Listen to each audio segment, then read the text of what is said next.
కరీంనగర్ లో millets Magic tiffins చిరుధాన్యాల ఆహారం మీకు ఆరోగ్యం ఆనందం అన్ని రకాల మిల్లెట్ టిఫిన్స్ సిద్ధం. Millet Magic Chaitanyapuri Karimnagar. Swiggy Zomato సౌకర్యం కలదు.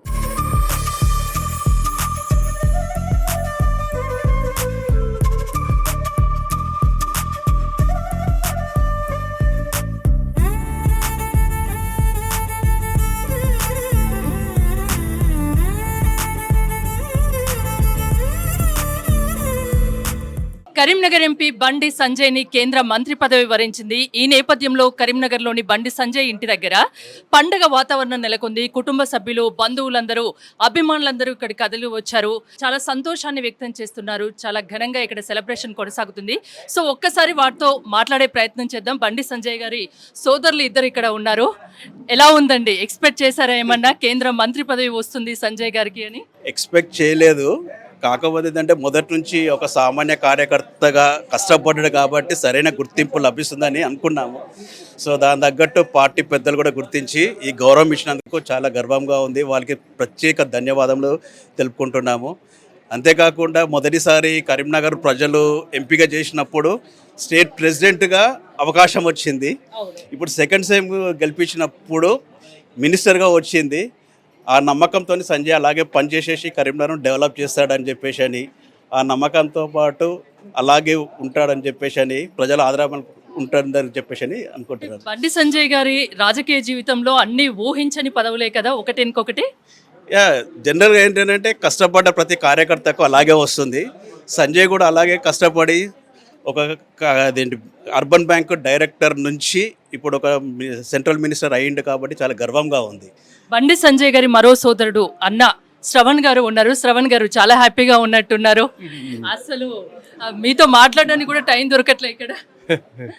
చాలా హ్యాపీగా ఉందండి. ఇది కార్యకర్తల విజయము. ఒక సామాన్య కార్యకర్తకు ఇటువంటి పదవి దొరకడం అనేది చాలా గ్రేటు. ప్రతి కార్యకర్త కూడా ఆలోచించుకోవాలి, ఒక సామాన్య కార్యకర్త ఇటువంటి పదవి దొరుకుతుందనేది చాలా గ్రేటు. కేంద్ర మంత్రి పదవి ఇచ్చినందుకు మోడీ గారికి, ఢిల్లీ పెద్దలకు, రాష్ట్ర నాయకులకు, కరీంనగర్ ప్రజలకు, కార్యకర్తలకు, ఏబీవీ కార్యకర్తలకు చాలా ధన్యవాదాలు. ప్రతి ఒక్కరికి రుణపడి ఉంటారు. ఈ సందర్భంగా ప్రతి ఒక్కరికి ధన్యవాదాలు చెప్తారు. ప్రతి ఒక్కరికి రుణపడి ఉంటాం. అమ్మ, బండి సంజయ్ గారి వదిన గారు ఉన్నారు ఇక్కడ. ఎలా ఉంది? హ్యాపీనా? ఇంతకు ముందు మీ ఇంటికి వచ్చాను, అప్పుడు చాలా హ్యాపీగా ఉన్నారు. ఎలక్షన్స్ ముందు చాలా అంటే గెలుస్తారు అని అందరూ ఎక్స్పెక్ట్ చేశారు. భారీ మెజార్టీతో గెలిచారు. ఈరోజు కేంద్ర మంత్రి పదవి కూడా వచ్చింది.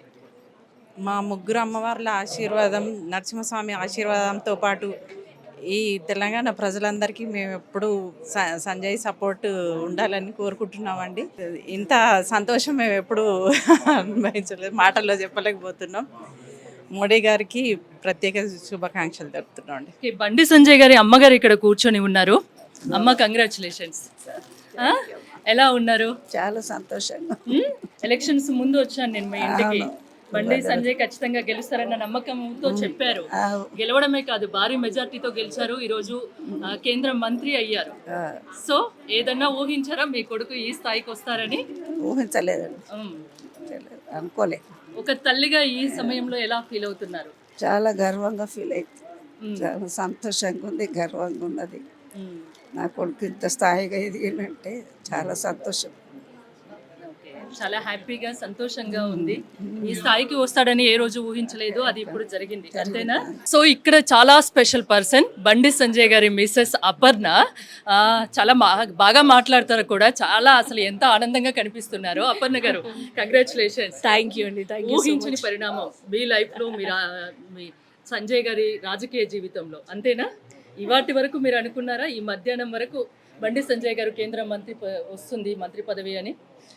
ఏది ఎప్పుడు అనుకోలేదు, కానీ వచ్చినాయి మాత్రం. ఊహించని పరిణామాలు, ఊహించని పదవులు. అంతే. చాలా కష్టపడ్డాడు. కష్టంకి మాత్రం ఫలితం ఉంటుందని ఎప్పుడు అనుకున్నదే. ఇట్లా వస్తుంది అని మాత్రం ఎప్పుడు అనుకోలేదు. ఇది చాలా పెద్దది, చాలా పెద్ద బాధ్యత. ఇంకా కష్టపడాలి, ఇంకా న్యాయంగా, నిబద్ధతగా చేయాలనుకుంటున్నాను, అంతే. ఫస్ట్ నుంచి మీరు బండి సంజయ్ గారికి చాలా సపోర్టివ్గా ఉన్నారు, వెన్నుదన్నుగా ఉన్నారు.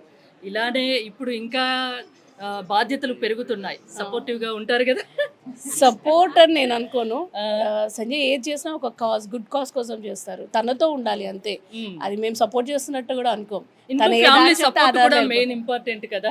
మేము సపోర్ట్ చేయం, తనతో వెళ్తాం అంతే. వెళ్తారు, తను ఏ దారిలో వెళ్తే మీరు వెనకాల నడిచేస్తారు అంతే. మేము సపోర్ట్ కూడా అనుకోం దాన్ని. తను మాకు ఒక పని చెప్తాడు అంతే, అది ఎలా చేస్తామన్నది మాది, మేమే చూసుకోవాలి అంతే. సంజయ్ గారు ఏం చేసినా అది కరెక్ట్ గా చేస్తారు, దాన్ని మీరు ఫాలో అవుతారు అంతే. మొత్తానికి చాలా హ్యాపీగా ఉన్నారు. చాలా ముందు నుండి ఒకటే ఎప్పుడు కష్టాలే, ప్రజలు ఎన్నో కష్టాలు, ఆటుపోట్లు ఎదుర్కొన్నారు life లో. జైలు, తర్వాత పోరాటం, ప్రతి నిమిషం తనకి స్ట్రగుల్. ఇప్పుడు ఫస్ట్ ఒకసారి 2019లో ఎంపీ, దెన్ ఇప్పుడు ఎంపీ, అప్పుడు ఎంపీ తర్వాత స్టేట్ ప్రెసిడెంట్, మళ్ళీ ఎంపీ, ఇప్పుడు విత్ సెంట్రల్ మినిస్ట్రీ. అంటే నిజంగా అమ్మవారి దయనే ఇది. ఎప్పటికీ బ్యాక్గ్రౌండ్, పొలిటికల్ బ్యాక్గ్రౌండ్ కూడా సంజయ్ గారికి ఏమీ లేదు, అవునా? ఎవరు ప్రోత్సహించిన వారు వెనక నుండి నువ్వు ఇలా చేయాలి అనేది ఏమీ లేదు, అంత ఓన్గా తన పైకి decision. వచ్చారు, తనకు తానుగా పైకి వచ్చారు. అవునండి. కానీ ఎప్పుడు ఆలోచించినా ఎవరిదైనా మంచి దాని గురించి ఆలోచించాడు, ఒకరికి మంచి జరగాలని అనుకునేవాడు. తను ఎంత కష్టపడితే ఎదుటి వాళ్ళకి అంత ఉండాలి అనుకునేవాడు. కార్యకర్తలకు కష్టం వచ్చినా ఏ టైంలో అయినా, అది రాత్రి లేదు పగలేదు, ప్రతి నిమిషం ప్రజలు కార్యకర్తలు అనే వెళ్ళినారు. ఒక మూమెంట్లో అసలు ఫ్యామిలీ ఉందా అనుకున్నారు తనకి. అట్లాంటి డేస్ నుండి ఇప్పుడు ఈ సక్సెస్ తనకి రావడానికి కూడా అదే ప్రజలు, అదే కార్యకర్తలు కారణం. అండ్ నిజంగా కూడా పైన మోడీ గారు ఇదంతా గుర్తించి తనకి ఒకసారి స్టేట్ ప్రెసిడెంట్గా హానర్ చేస్తున్నారు, ఇప్పుడు ఒక సెంట్రల్ మినిస్ట్రీ ఇచ్చారు. మేము ఎప్పటికీ రుణపడి ఉంటాము బీజేపీ సెంట్రల్ టీంకి, స్టేట్ టీంకి, ముఖ్యంగా కార్యకర్తలకి, కరీంనగర్ ప్రజలకి పేరున ధన్యవాదాలు చెప్పుకున్నాం. Thank you thank you so much. నిత్యం ప్రజల్లో ఉంటారు, ప్రజలకు సేవ చేస్తారు కాబట్టి ఈ రోజు బండి సంజయ్ కేంద్ర మంత్రి కాగలిగారని ఇక్కడి కుటుంబ సభ్యులు చెప్తున్నారు. చూస్తూనే ఉండండి సుమన్ టీవీ.